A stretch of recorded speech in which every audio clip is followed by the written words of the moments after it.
Okie dokie. Gonna read a short little fable called The Crow and the Pitcher.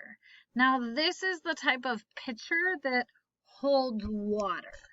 So it's like I would put water or juice in it.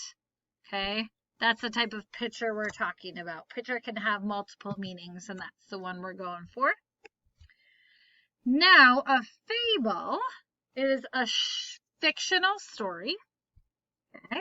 It's short, just a few characters usually. They're often animals with human attributes. So they are animals, but they either talk or they act a lot like humans. They have strengths, weaknesses. There's some sort of conflict or problem, like in all stories. The setting can be anywhere. They're just one story, and there is a lesson or a moral, and oftentimes it's stated.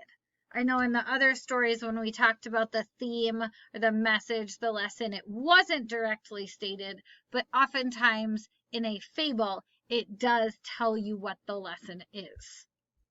So for example, in this one, tells you, moral, little by little does the trick. So just like work at it a little bit at a time and you'll get it done what you need to get done. Notice on Schoology, I linked to some other fables because the last question is, what other fables have you read or heard of?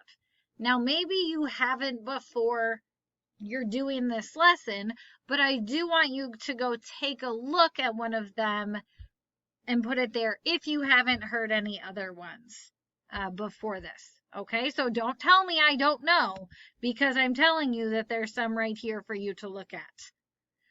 Even just like the tortoise and the hare, that is a fable that you might have heard of. Okay?